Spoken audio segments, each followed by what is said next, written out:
live from Fenway Park. My name is Paul and I'm co-hosted by Matthew. We are here to kick off the Boston Red Sox journey to a World Series run. The Red Sox come into 2023 after a disappointing 2022 season as they lost one of their top players in Xander Bogaerts to the Padres in the offseason. Not only that, Trevor Story had a subpar start to his Boston tenure. It's up to Rafael Devers to captain this Boston team back to glory as they once were in 2018. Matthew, I want to get your idea on what you think the AL East is going to be like this year. I think it's just going to be as strong as last year. Obviously, the Boston Red Sox finished in last place. I don't think they're going to finish as bad as they were last year, but something that's definitely going to help them is having Chris Sale back. They were 25th in ERA last year. That's pretty much the bottom, but they were third in batting average. So I do think even if the batting average does get a little bit worse, but the ERA goes up, I think they're going to be a much better team, and I just think overall this team is much more well-rounded this season. I do agree, and it's going to have to all start and revolve around Rafael Devers. 295 batting average, 358 on base percentage in the 2022 season, and he's projected to really only get better as his years go on. Yeah, Devers is definitely the franchise player, and that's being shown here with how long that contract is. And they're paying over $31 million a season. But here's another guy you can't sleep on, Trevor Story. He's obviously starting out in the AAA, but he's going to start on opening day. He was a guy that did struggle last year compared to what his normal numbers are, but they're going to really need to rely on him. He is going to be someone that trade when they traded for him from the Rockies, they're going to need him to really do what they were hoping for, especially now with Bogarts out of here. First year in Boston, always a tough one, especially playing in the big city coming from Colorado. Looking at another guy that's really going to have to step up this year is Tanner Houck, starting pitcher and who really had to step up last year and be an ace. Threw a 3.15 ERA, which is a rather good ERA, especially for someone who is so young. Another veteran they have in the bullpen closing it out for the Red Sox this year is Kenley Jansen, a proven winner. All those years in Los Angeles really got him to be one of the top tier closers in the MLB. Yeah, this is all an effort to hopefully have their pitching staff be a lot better. And I think if that does perform, they could be a team that could get into the playoffs, and they could be dangerous. Once you're in the playoffs in the MLB, anything can happen. Especially in Boston, one of the best atmospheres to be around, especially during playoff time. The starters ERA for the Red Sox was truly not great, and definitely one of their struggles was their pitching all around. Now, like you said before, their batting average really stepped it up. But with this competitive division that they're in, they're going to really have to play all around good baseball. With the Rays being the way that they are, and the Yankees being consistently good year in and year out. And don't sleep on the Baltimore Orioles to really make a run this year. From what I've seen, Boston's got a lot of young pitchers, so I have no doubt that they are definitely going to be a better unit this year, and I think it could lead to definitely more success. No doubt about it. They have a ton of veteran presence as well. They have Nick Pivetta, who just hit 30 years old. James Paxton in the starting rotation currently. We'll see how that changes through opening day, as there's a big decision to make here in Bray and Bello. One of the guys that did get his opportunity last year, he threw up a 4.71. He's on a very, very cheap contract of under $1 million, and curious to see if he gets in the starting rotation this year. Your thoughts? He definitely could, especially if things don't work out with certain players. And you never know. If we're not in the playoff contention, that is when the young players really get their chance. And all it takes is for someone to show out, and they could easily get into the rotation, especially if this team doesn't perform this year. A lot of these veterans could be out of here, and it could be a full-scale rebuild. Yeah, the other problem with the Boston Red Sox has been their consistent relief pitchers. I mean, they haven't had someone go in there and really have shut down innings in the middle of the game if their starter has to come out.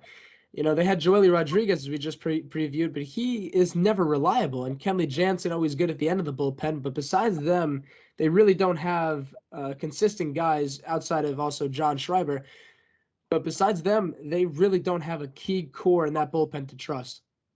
Yeah, I feel like that's definitely going to be things that are going to hurt them down the stretch. You're going to have a starter that plays great for 6, 7 innings, but you need someone to come in before the closer to set them up and to help you win. But if they can't do that, then it doesn't really matter what they do on offense or their other players. They need to find a way to be able to close out games and to shut down some offenses as they're in a division with the Yankees. And the Yankees have one of the best offenses in all of baseball. So looking at the first base position here for the Red Sox, they're looking at Tristan Casas right now. Fantastic prospect right now in AAA. Bobby Dalbec had an offseason batting under 200 last year, so very off year from him. We'll see if Casas maybe gets a call up. Just to switch in and out it's a good thought. Christian Arroyo, on the other hand, fabulous season last year at second, while Trevor Story really struggled in his first year in Boston.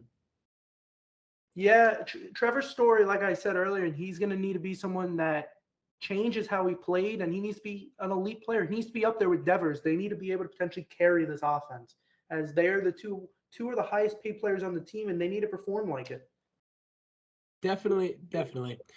Justin Turner, as we're looking at another veteran presence on this team, another certified really winner on this Boston Red Sox team. They really do have a good sense of young guns and the veterans that really bring this team together. I'm seeing a very complete team that they're truly one piece away from putting it all together. I'm curious to see if their manager can really get them to do so this year. Yeah, I've noticed a lot of young potential stars on this team. It's going to take time to develop, but if things don't work out, I could definitely see a rebuild happening here, as they have a lot of good young players that could be the forefront of it. And they have a lot of good players that could also be used for trades. But if this season does work out, some of these young guys, they could be potentially traded for proven stars, and this team could go in a lot of different ways.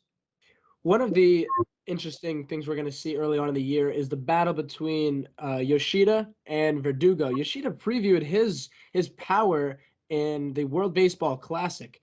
Verdugo, a proven staple into this Boston offense, but their outfield is one of their strong suits, a consistent outfield that really has a good pop to their bats, as we see Enrique Hernandez here.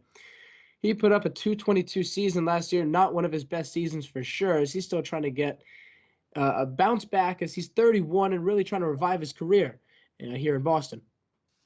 Yeah, just another guy that he's solid. They have the proven players that could be definitely solid, but it's all about the star power. I don't know if they have enough stars to really compete with some of these teams, but I'm really interested to see how this season goes. There's so many different ways and so many different aspects that could lead to success or failure, and many different ways they could go off of that.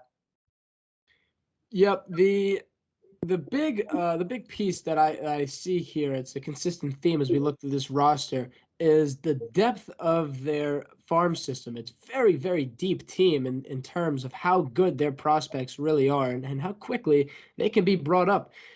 A final look here at the depth chart. We see Yu Chang at second, who's another huge piece to this team if he can really get things going. All around, this team looks pretty solid. Pretty solid to me. At the ace, Chris Sale. Just really key pointing the players that have to be brought to their full potential this year. Yeah, the only thing that was missing on there was Trevor Story. He'll be in the starting rotation. It was just he's in AAA right now, but come opening day, he will be in the starting lineup. Definitely a lot of decisions to make here for the Boston Red Sox come opening day. A lot to work on for sure. The budget for them, they have a lot of extra money that can be used in this upcoming offseason to continue building around this team. I think this year is definitely a baseline to see where they're at and to see where they're going to go in the future. Yeah, the Boston Red Sox fans love to complain about the money they spend, and so I would love to see how differently they're going to approach this year, coming as the last place team, which they haven't done in a very, very long time, as they're such a dominant team all around. Yeah, and with that being said, I think we're ready for opening day. So I hope you guys are very excited as we'll be taking on the Baltimore Orioles and Chris Sale will be making his return to the mound. So see you guys on opening day.